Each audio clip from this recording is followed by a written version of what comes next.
PBI team সেখানে গিয়ে এই ডেড বডিটা প্রথমে শনাক্ত করে। শনাক্ত করার পর আমরা জানতে পারি যে এই যে ডেড বডি পাওয়া গেল তার বাড়ি হচ্ছে বরিশাল জেলার গরুনদী থানায়। পরবর্তীতে এটা রায়গঞ্জ থানায় তার ভাই এসে সংবাদ পাওয়ার পর তার ভাই এসে রায়গঞ্জ থানায় একটা নিয়ে মামলা রুজু করেন গত 25শে ফেব্রুয়ারি 2025, 302, 201, 34 ধারা। যেহেতু এই ভিকটিম সিরাজগঞ্জ এলাকার না, অপরিচিত, এবং পিবিআই কর্তৃক আমরা শনাক্ত করার পরই তারা জানতে পারে যে বাড়ি হচ্ছে গরুনদী থানায়। পরবর্তীতে আমরা এটা ছায়া তদন্ত শুরু করি। থানা যেহেতু রেগুলার মামলা রুজু হয়েছে, তারা তদন্ত করতেছিল, আমরা তার পাশাপাশি আমরা ছায়া তদন্ত শুরু করি। ছায়া তদন্ত করার পরিপ্রেক্ষিতে আমরা বিভিন্ন তথ্য উপাত্ত সংগ্রহ করি, তথ্য প্রযুক্তি সহায়তা নিই, অন্যান্য সোর্সে কালেকশন করি। তারপর আমরা দেখতে পাই যে আসলে এর বাড়ি হচ্ছে, এ অবস্থান করে ঢাকার মোহাম্মদপুর এলাকায়। তার একটা মাল্টিপারপাস ব্যবসা আছে এবং সাথে একটা মোবাইল অ্যাক্সেসরিজের দোকান আছে। আমরা যখন ডিটেলস এটা নিয়ে আরও তদন্ত শুরু করি, ছায়া তদন্ত শুরু করি, আমরা জানতে পারি যে এর দোকানের এক কর্মচারী প্লাস আরও 5-7 জন মিলে এই লোককে ঢাকা থেকে অপহরণ করে এই পথিমধ্যে সিরাজগঞ্জ এনে এখানে ড্রপ করা হয়েছে হত্যা করার পরে। তদন্তের পরিপ্রেক্ষিতে আমরা যেটা কাজ করেছি, আমরা এটা আরও গভীরে যাওয়ার চেষ্টা করেছি, তথ্যপত্র সহযোগিতা নিয়েছি। নেওয়ার পর আমরা যে বিষয়টা অবগত হয়েছি যে আসলে এই লোকটাকে ঢাকার ধানমন্ডি থেকে একটা মাইক্রোবাসে করে প্রথমে অপহরণ করা, সেটা 23 তারিখ রাতে, 23শে ফেব্রুয়ারি রাতে।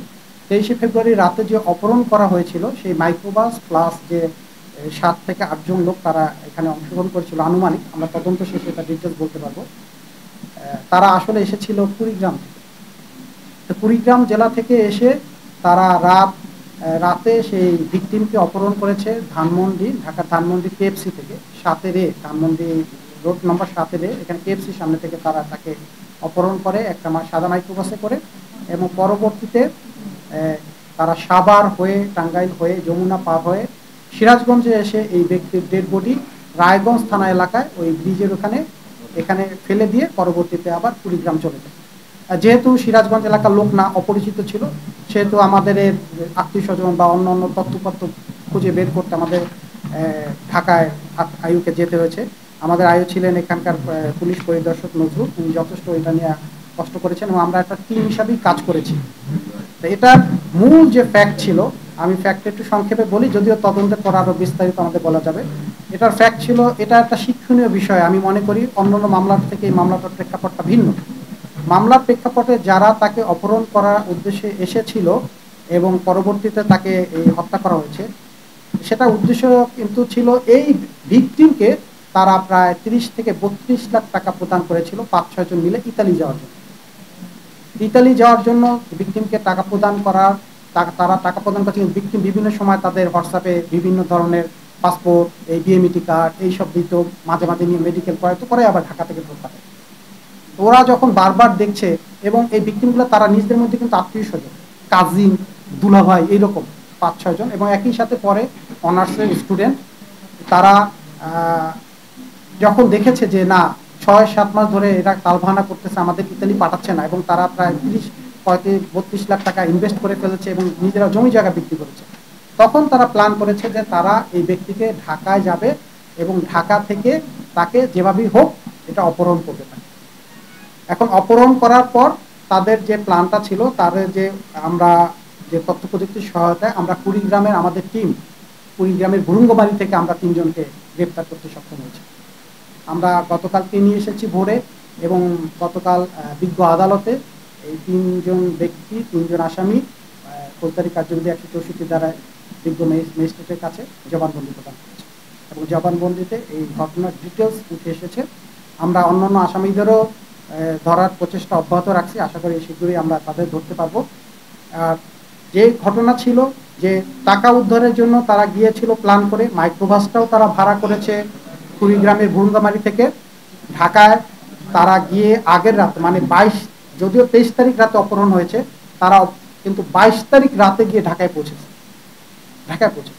এবং ভিকটিমের যে কর্মচারী ছিল একজনের নাম, তার নাম ছিল রবিউল, তার বাড়িও ভুরুঙ্গামারি। এবং রবিউলের থ্রুতেই অন্য অন্য যারা টাকা ইনভেস্ট করছে এখানে ইতালি যাওয়ার জন্য। রবিউলের বাসায়, রবিউলের মেসে অবস্থান করেছে 2 জন, একজন করেছে বন্ধুদের বাসায়, আর বাকিরা ওই মাইক্রোবাসের ভিতরেই রাত্রি যাপন করেছে। পরবর্তীতে 23 তারিখ ওখানকার যে লিটন নামে এক ছেলে আছে, যেও ভুক্তভোগী, যে টাকা দিয়েছিল, তার সাথে দেখা করার কথা বলে এই ভিক্টিম মোহাম্মদ কামাল হোসেন চঞ্চলকে ডেকে নিয়ে আসে। ডেকে নিয়ে আসার এক পর্যায়ে 2 জন যায় চঞ্চলের সাথে কথা বলতে, আর ওরা মাইক্রোবাস রেডি রাখে। কথা বলতে বলতে যখন মাইক্রোবাসের সামনে নিয়ে আসে, তখন ধাক্কা দিয়ে মাইক্রোবাসের ভিতরে তারা পুশ করে উঠায় ফেলে। আর ভিতরে তো আগে থেকেই তারা 4-5 জন ছিল। এই টোটাল মিলে তারা ওখান থেকে সাভার হয়ে টাঙ্গাইল হয়ে আসে। তা পথিমধ্যে তারা উঠানোর পর তার পা কষ্টেপ দিয়ে বাঁধে, মুখে এরকম গামছা দিয়ে বাঁধার চেষ্টা করে, ওখানে বিভিন্ন রকমের বিভিন্নভাবে আঘাত করার চেষ্টা করে। এবং এক পরিপ্রেক্ষিতে তারা যেহেতু সে ওখানে শক্তি প্রয়োগ করতেছিল, তার ঘুমের ইঞ্জেকশনও পুশ করে। যা পরবর্তীতে যখন বিভিন্ন ধরনের আঘাত এবং তারা স্পর্শকাতর স্থানে চাপ দেয়, যার জন্য সে অনেক সময় অজ্ঞান হয়ে যাচ্ছিল, এরকম একটা ঘটনা ঘটেছে। পরবর্তীতে যখন সে একদমই অচেতন হয়ে যায়, তারা মনে করছে যে সে মানে অজ্ঞান হয়ে গেছে। কিন্তু পরবর্তী যখন তারা বুঝতে পারে যে না, তারা শ্বাস প্রশ্বাস বা এরকম কোনো পাচ্ছে না, পালস পাচ্ছে না, বা বেঁচে থাকার লক্ষণ নাই, তখন তারা টাঙ্গাইলের পর যখন যমুনা সেতু ক্রস করে, তখন তারা এই ডিসিশন নেয় যে তারা এখানে এই লাশটা ড্রপ করবে। তো ড্রপ করবে কোথায়? তখন তারা অনলাইনে দেখতে থাকে। অনলাইনে দেখতে তারা যাওয়ার পথে এই রায়গঞ্জের উপর দিয়ে যেহেতু যেতে হবে, রায়গঞ্জের এখানে যাওয়ার পরে চান্দাইকোনা ইউনিয়নের নিজুরি গ্রামস্থ, এটা কি আকরাম হোসেনের মনে হয় একটা ধান ক্ষেতের উপর, ব্রিজের উপর থেকে ওখানে ফেলে দেয় লাশটা। ফেলে দিয়ে তারা ওখান থেকে আপনার কুড়িগ্রামের ঘুরুঙ্গামারিতে সবাই চলে যায়। এই ছিল ফ্যাক্ট ঘটনা। তা ইনশাল্লাহ আমরা পিবিআই মূল ঘটনা আমরা এটা উদ্ঘাটন করেছি। আমরা 3 জন আসামিকে গ্রেপ্তার করেছি এবং এর সাথে আরও যারা সংশ্লিষ্ট আছে ইনশাল্লাহ অতি শীঘ্রই আমরা গ্রেপ্তার করতে সক্ষম হবে বলে আশা করি।